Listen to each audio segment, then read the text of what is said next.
What does it mean to be an American?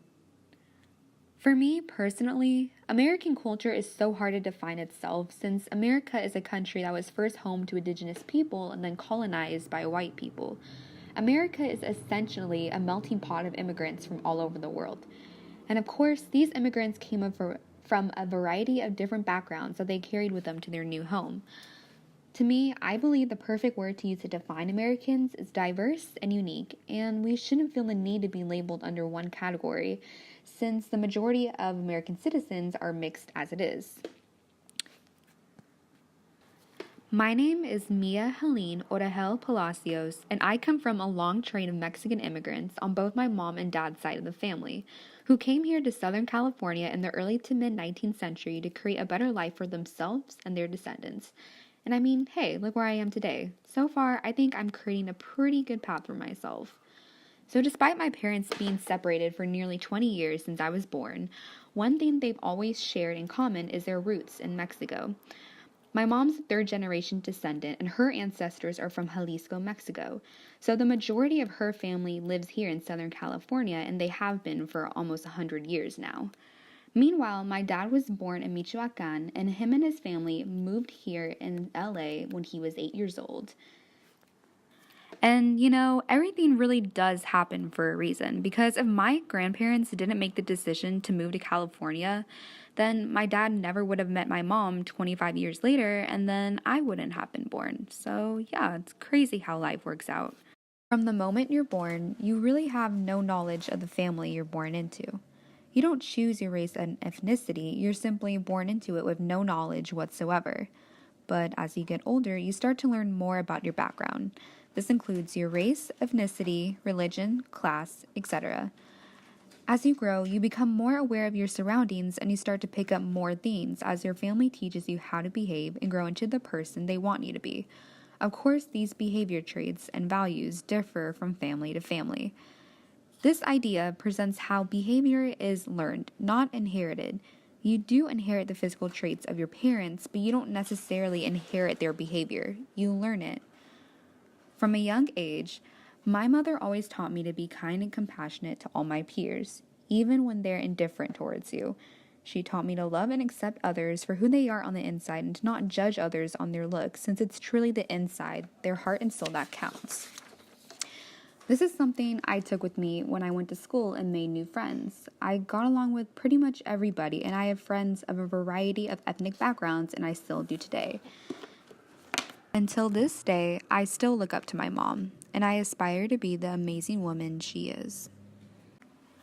Despite going to public school my whole life, my dad always wanted me to go to a private Catholic school. I never did since I was primarily raised in Orange County where my mom lived.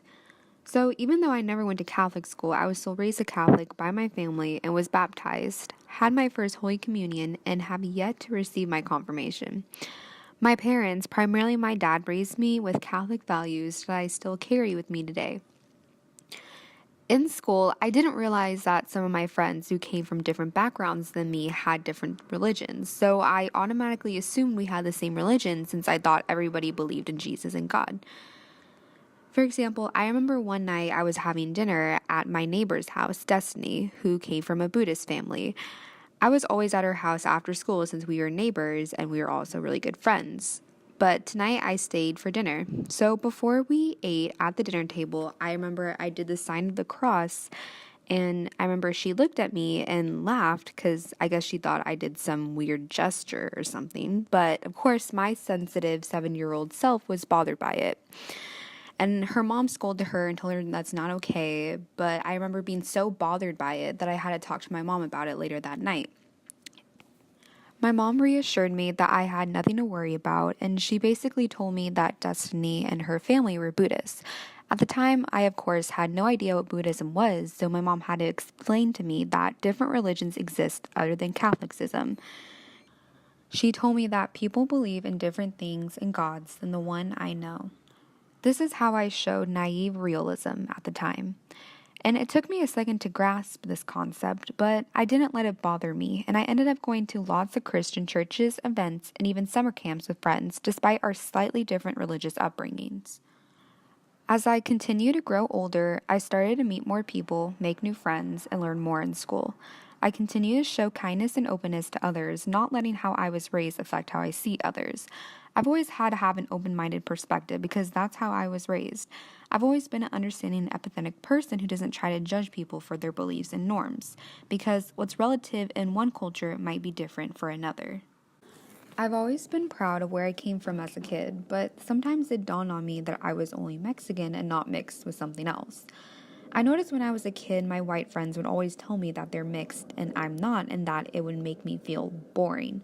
I always felt like I wasn't Mexican enough to hang with the Mexican crowd, but with my white friends, I felt like I blended in more because of my light skin. Most of the time, they forgot I was Mexican until they met my family. I started seeing things from an etic perspective when this dilemma of my physical appearance hit me in middle school. I had a friend who was Mexican American, but she was a darker complexion than me, so she would always hang out with the Latino crowd. Not only would I feel out of place because of my skin color, but because they were all fluent in Spanish and I wouldn't understand when I tried hanging out with them. I remember when I told them I was full Mexican, and they never believed me because they said I looked and acted too white to be a real Mexican. I feel like I was seeing this from an outsider's perspective because I didn't fit in with this group and the social constructs they had, as well as a language barrier. The only difference between me and them was that they were born and raised speaking Spanish, which framed their cultural identity. What really hurt most from this experience is that they didn't let me fit in just because of my skin color, not. Thinking back to the judgment I faced growing up, I began thinking to myself, what does it mean to be Mexican? I mean, what does it exactly mean to be Mexican enough? How are Mexicans supposed to look? The truth is, Mexico is actually a very diverse country that had several immigrants from around the world who settled on their land. So not all the Mexicans you see have dark hair and dark skin. We are a diverse nation. This idea of immigration shows that race shouldn't be classified under a certain physical look, since we are all somewhat mixed one way or another. And even till this day, people are still surprised when I tell them I'm mostly Mexican. And for the most part, I've just accepted it as it is. But the other part of me also believes that even though it's easy to do, you shouldn't assume a person's race by judging what's on the outside. This just perpetuates cultural stereotypes in our society even more. So, remember a few minutes ago when I mentioned how when I was younger I wanted to be more mixed? Well, turns out I'm definitely more mixed than I thought I was, and I just discovered this about a year ago, which I should have assumed since Mexico's history and Latin America in general is filled with immigration and colonization. So, about a year ago, my dad took an ancestor DNA test, and he got the results back about 6 weeks later and learned that his ancestry is mostly comes from Europe.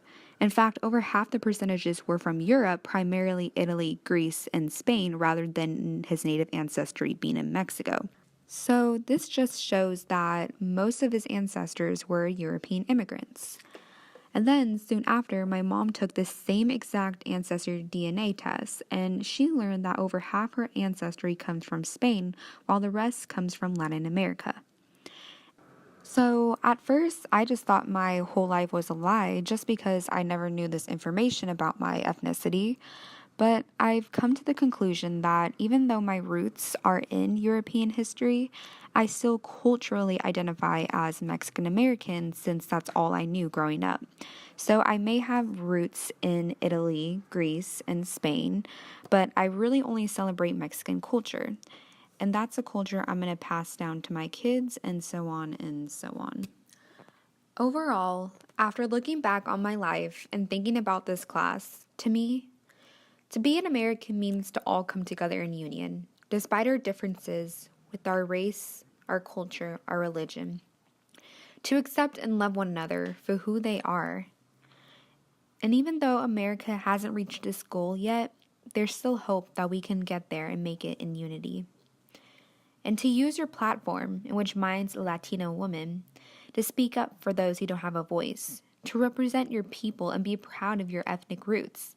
Because each culture, race, and ethnicity that lies here in America is special and beautiful in their own way and is what makes America, America, a diverse, one-of-a-kind nation. My name is Mia Helene Orahel Palacios, and I'm proud of my heritage. A Mexican American woman with both European and Hispanic ancestry. I'm proud of where I came from, even though it took some self discovery, and most of all, my past ancestors who have paved this path for me so that I can use my label as a Latina woman to empower me and to give me strength and to not let it define me. And I will use the life lessons I've learned so far in my life to pass down to future generations and to teach my kids to also be proud of where they come from. Usually, I'm not a fan of labels. They can be a bit misleading. But this is one label that I'll always be proud to have.